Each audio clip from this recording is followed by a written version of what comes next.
Assalamualaikum warahmatullahi wabarakatuh. Alhamdulillah sedulur, ketemu lagi dengan Berkah Family Official. Semoga kita semua diberikan kesehatan, kelancaran, dan kemudahan dalam segala urusan. Dilancarkan usahanya, urusannya. Semoga kita semua diberikan keberkahan, diberkahi rezeki maupun umur kita. Sedulur, kali ini kita explore atau jalan-jalan ke satu tempat, satu sisi kota, melihat aktivitas dari jauh, kehidupan atau aktivitas orang-orang lalu lalang, aktivitas lalu lalang satu sisi kota yang juga tempatnya menarik, yang juga dianggap sebagai tempat-tempat yang menyenangkan. Alhamdulillah kita bisa menikmati suasana, kita diberikan nikmat oleh Allah Subhanahu wa Ta'ala, bisa hidup, bisa menikmati suasana. Allah Subhanahu wa Ta'ala tidak bosan-bosannya, tidak jemu-jemunya memberikan kita nikmat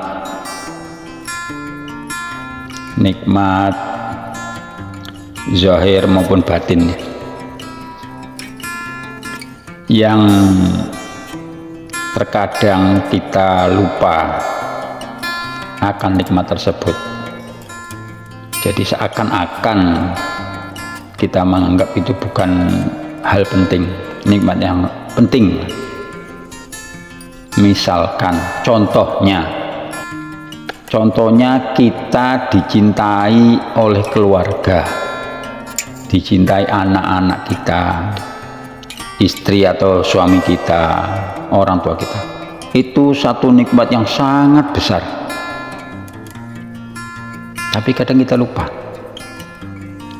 Bisa kita bayangkan seandainya Allah cabut nikmat itu, Allah ambil nikmat itu. Allah kan mudah saja mengambil nikmat itu, memindahkan kepada orang lain. Misalkan kita cabut nikmat tersebut, satu nikmat itu, kita di rumah tapi istri kita atau suami kita tidak mencintai kita, anak kita tidak mencintai, gimana coba? Wah, rasanya sampai orang mengatakan, oh, seperti dalam neraka. Ya tidak mungkin. Neraka aja belum tahu gimana dahsyatnya kok. Seakan-akan wah sudah seperti kehidupan di rumah seperti neraka. Wah, ya tidak juga. Tapi ya sangat menderita kalau seandainya Allah cabut itu nikmat itu. Baru satu nikmat itu aja, nikmat dicintai oleh keluarga, itu baru satu yang nggak kelihatan, artinya nggak terlihat tapi terasa. Belum lagi nikmat lain, nikmat kita bisa bernapas, bisa berjalan, bisa berbicara, mendengar, melihat. Wah, cuman itu tadi, terkadang kita memang lupa. Tapi Allah sebenarnya memaklumi karena kita memang lupa, karena memang manusia itu tempatnya lupa. Maklumi, sehingga masih diberikan pintu maaf, pintu tobat, pintu ampunan. Nah, inilah enaknya kita sebagai umat akhir zaman. Kita berbuat dosa, kita istighfar, mohon ampun kepada Allah. Nah, Allah Maha Pengampun. Kalau dulu ndak, contohnya umat Bani Israel, umatnya Nabi Musa, kalau dosanya mencuri ya potong tangannya, sampai suruh membunuh. Nah, ini umat zaman dulu. Tapi kita enggak. Ini senangnya atau sayangnya Allah Subhanahu wa Ta'ala kepada umat akhir zaman ini. Dan kita diberi satu nikmat yang besar, ya. Nikmat yang sangat besar itu kan iman dan Islam, ini yang besar. Kemudian ada nikmat lagi setelah itu, kita ya sebagai umat zaman masih ditakdirkan kita untuk bersujud kepada Allah. Wah, ini satu nikmat yang luar biasa. Udah zamannya seperti ini, ya zaman yang jauh dari kenabian, jauh dari para wali, para sahabat. Lah kok kita masih ditakdir untuk sujud kepada Allah, untuk sholat. Wah, itu nikmat yang luar biasa. Tidak semua orang loh diberikan nikmat itu. Tidak semua orang. Bukan kok kita bersuuzon, bukan. Tapi ya enggak. Ya gimana ya? Enggak banyak gitu loh. Enggak banyak yang Allah beri nikmat itu, yang Allah takdirkan untuk sujud kepada Allah Subhanahu wa taala. Ya coba kita kalau ke masjid. Kalau kita masjid di kampung kita itu berapa penduduknya, kemudian yang ke masjid berapa. Tapi kita nggak boleh bersuuzon bahwa mereka nggak sholat, bisa jadi mereka sholat di rumah. Tapi kita bisa sholat itu satu nikmat yang sangat besar, sangat besar. Lah kita ini siapa? Kita ini tahu, kan cuma Allah dan kita yang tahu latar belakang kita. Kita ini bagaimana batin kita, hati kita. Lah kok masih ditakdir sholat itu di dunia kan sudah luar biasa ya. Itu sangat luar biasa, makanya harus kita syukuri. Sangat-sangat luar biasa, mesti kita syukuri. Ada satu riwayat yang berkaitan dengan sholat ini, tentang keutamaan sholat. Dikatakan bahwa barang siapa yang menjaga sholatnya,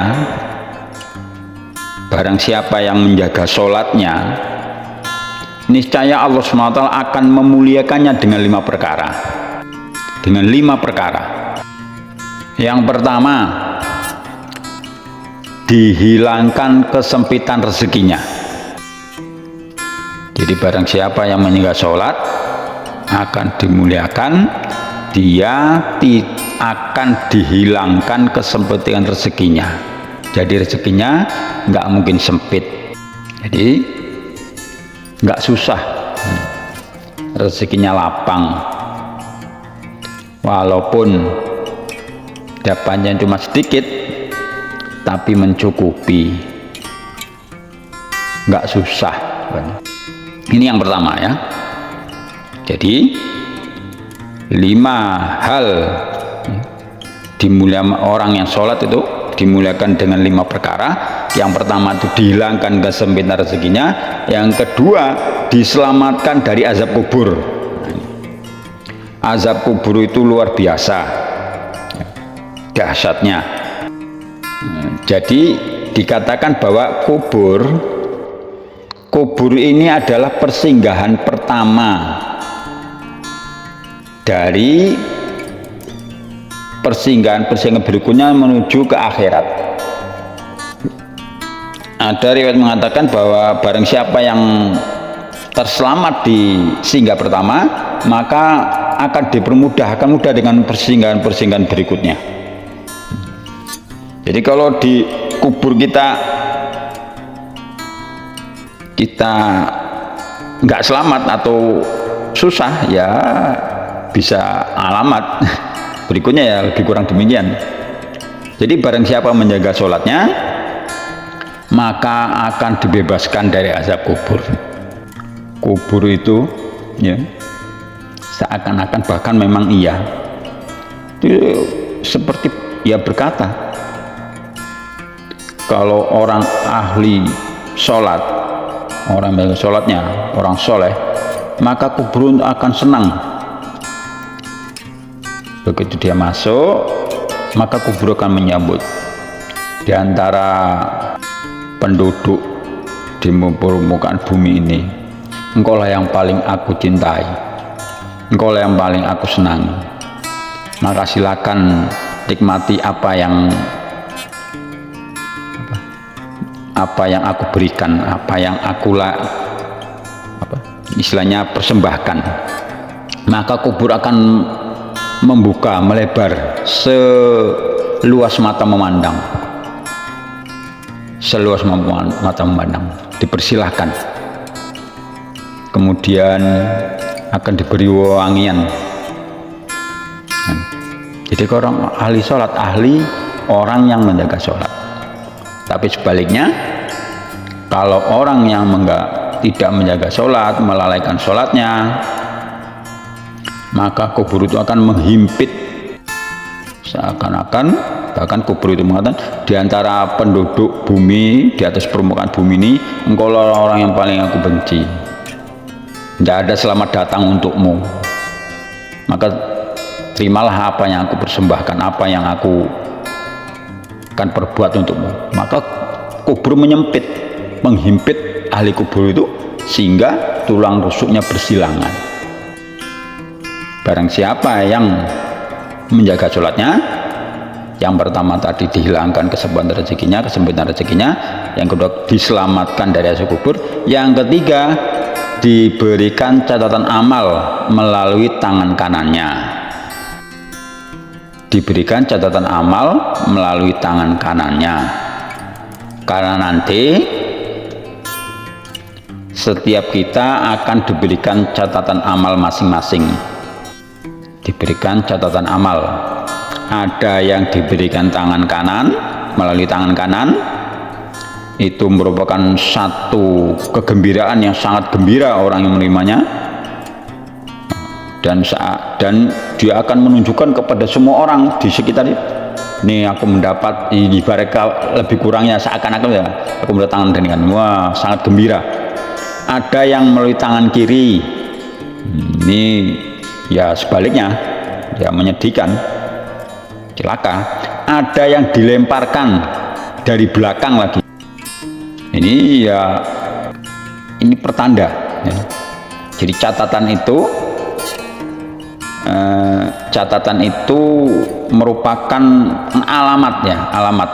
Kalau dia tangan kanan diberikan tangan, maka dia ahli surga, bergembira, kegembiraan ya. Tapi kalau tangan kiri terlebih-lebih dari belakang, ini kecelakaan, sangat menderita, akan berakibat menderita nantinya. Maka perlu kita perhatikan nih untuk menjaga sholat. Jangan sampai catatan amal kita diberikan melalui tangan kiri, apalagi dilemparkan dari belakang. Apa ya, jaga sholat kita, perhatikan sholat kita, supaya sholat kita ini baik, artinya menjadi catatan kita baik ya, kita jaga sholat. Ini yang ketiga ya, diberikan catatan amal melalui tangan kanan. Yang keempat ya, perkara yang keempat ya, kemuliaan yang keempat adalah melintasi sirat secepat kilat. Jadi nanti akan melalui jembatan sirat. Jembatan sirat itu dalam itu kita lalui jembatan itu, dalamnya itu seandainya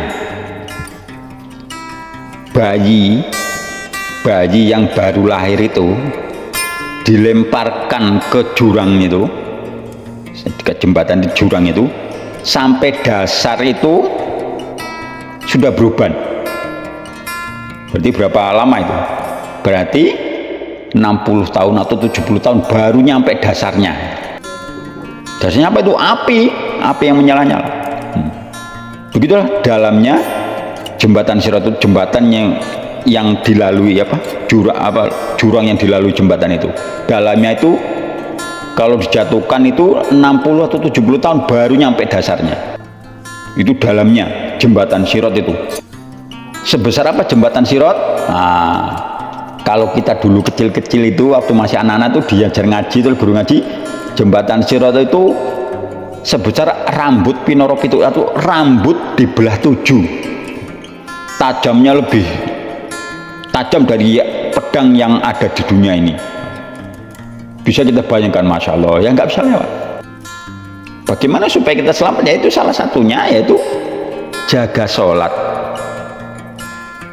Kalau kita menjaga sholat, maka kita akan melalui itu secepat kilat, nggak terasa, tahu-tahu udah nyampe. Dikatakan bahwa ini yang melintas sirat itu ada yang tertati-tati, ada yang merangkak, ada yang berjalan, ada yang seperti berlari, ada yang seperti naik pesawat. Itu masih digantung lagi, gancu-gancu, ada gancu-gancu yang mengait itu untuk supaya jatuh ke bawah itu. Ada yang nggak terasa bahwa sudah melewati sebuah sirat, seperti ada dialog dua orang tuh setelah melewati, satu masih jalan seperti biasa, satu lagi udah puntung-puntung, berdarah-darah. Tanya, loh, Kak, sampean kok biasa aja, kok kayak orang biasa, maksudnya nggak ada apa-apa. Sini udah puntung, udah ya tercabik-cabik loh. Apa kamu nggak lewat apa itu tadi jembatan tuh? Enggak, katanya. Karena dia nggak tahu, nggak merasa bahwa itu melewati, karena dia secepat itu aja. Loh, masa iya? Tapi kan sama, iya, tapi saya nggak tahu, katanya. Nggak merasa, nggak terasa bahwa itu telah melewati jembatan. Itulah orang-orang yang dimuliakan oleh Allah Subhanahu Wa Taala. Nggak terasa, tahu-tahu udah nyampe itu. Sementara orang tertati-tati, lama itu. Berapa panjangnya itu? 1.500 tahun perjalanan. Bukan kok sehari, bukan kok sejam. 1.500 tahun jalan gitu. Nah, baru nyampe ujungnya. Tapi orang yang dimuliakan oleh Allah cepat itu udah nyampe gitu ya, sekejapan gitu ya. Maka bagaimana kita bisa mencapai itu supaya kita dimuliakan? Ya, jaga sholat, kita perhatikan sholat. Itu yang keempat. Yang berikutnya, yang kelima, yaitu masuk surga tanpa hisab. Masuk surga tanpa ditanya, tanpa dipersoalkan, tanpa ditimbang-timbang. Nah, dikatakan bahwa satu riwayat mengatakan bahwa yang pokok itu sholat. Jadi kalau sholatnya baik, maka semua amal dianggap baik. Tapi kalau sholatnya buruk atau tidak menjaga sholat, maka semua amal ditanya masing-masing. Jadi bagaimana supaya kita bisa selamat? Kemuliaan 5 kemuliaan ini,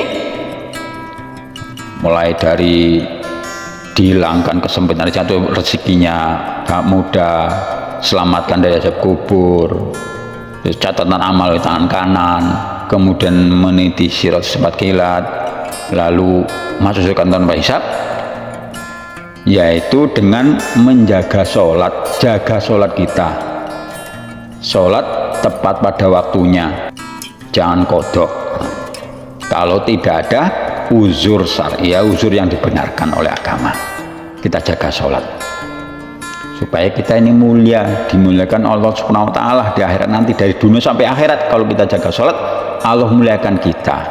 Walaupun kita terlihat secara zahir orang nggak punya, orang miskin, jadi nggak memandang miskin, kaya, orang kota, orang desa, tua, muda, laki-laki, perempuan.